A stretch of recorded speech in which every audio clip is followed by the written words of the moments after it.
Hi every one. இன்னைக்கு நம்ம பார்க்க போகிறது அலுமினிய புரட்சியை பற்றி தான். இதை பற்றி ஒரு வரியில் சொல்லணும் அப்படின்னா, அரசனும் ஆண்டியாவா, அலுமினியமும் அண்டா ஆகும்னு சொல்லலாம்.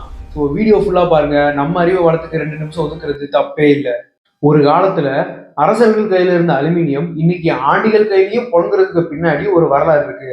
1850களில் அலுமினியம் தங்கத்தை விட விலை மதிப்பு அதிகமான உலோகமா இருந்துச்சு. இன்னும் சொல்ல போனா பிரெஞ்சு அரசரான 3ஆம் நெப்போலியன் தன்னோட அரச விருந்துக்கு இந்த அலுமினிய தட்டு தான் பயன்படுத்தினாரு. 1880ல அமெரிக்கா தங்களை டெக்னாலஜிலையும் எக்கனாமிலையும் வளர்ந்த நாடுன்னு காட்டிக்கிறதுக்காக வாஷிங்டன் மோனுமெண்ட்டை கட்டி அதோட டாப்ல 2.25 கிலோ எடையுள்ள அலுமினியம் பிரமிடை வச்சு கெத்து காட்டினாங்க. அந்த காலத்துல அலுமினியத்தால் ஆன மிகப்பெரிய பொருள்னா அந்த பிரமிடு தான். அலுமினியம் பூமியில அதிகமா கிடைக்கக்கூடிய 3வது தனிமம்.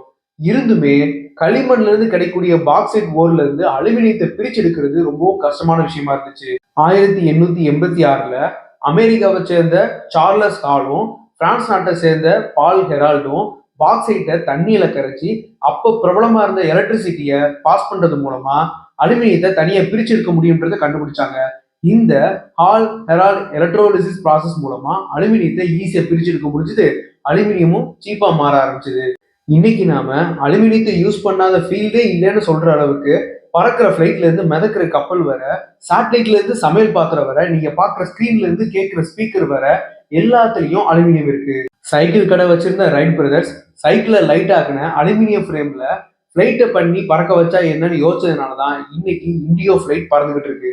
ஆட்டோமொபைல் இன்ஜினை அலுமினியத்துல பண்ணதுனாலதான் பெட்ரோல் விலை ஏறுற அளவுக்கு அதிகமா இல்லைன்னாலும் ஓரளவுக்காவது மைலேஜ் நமக்கு கிடைக்குது. அலுமினியத்தோடைய இந்த வெர்சட்டாலிட்டிக்கு காரணம் அது ஈஸியா கம்பியாகவும் தகடாகவும் நம்மளால மாற்ற முடியும். அலுமினியத்தின் மேல ஒரு ஆக்சைடு லேயர் ஃபார்ம் ஆகுறதுனால அது மேல கரோடு ஆகாம அது பாத்துக்கிறோம். அதே சமயத்துல அது லைட் வெயிட்டா இருக்கிறதுனால லாங் ரேஞ்ச் எலக்ட்ரிசிட்டி டிரான்ஸ்மிஷனுக்கு நம்ம அலுமினியம் கேபிள் தான் பயன்படுத்திட்டு இருக்கோம். இந்த அலுமினியத்தை உற்பத்தி பண்ண அதிக அளவு எலக்ட்ரிசிட்டின்றது தேவைப்படும். ஆனா அலுமினியம் 100% மறுசுழற்சி பண்ணக்கூடிய விஷயம் தான். புது அலுமினியத்தை உருவாக்குறதுக்கு தேவையான எனர்ஜியில 5% வச்சு பழைய அலுமினியத்தை நம்ம ரீசைக்கிள் பண்ணிடலாம். இவ்வளவு பயனுள்ள அலுமினியம் உடம்புக்கு நல்லது இல்லை. அலுமினியம் ரத்தத்துல கலக்கும் போது அது நரம்பை பாதிக்கக்கூடிய நியூரோடாக்சினாகவும் எலும்பை பாதிக்கக்கூடிய ஆஸ்டியோடாக்சினாகவும் மாறும்.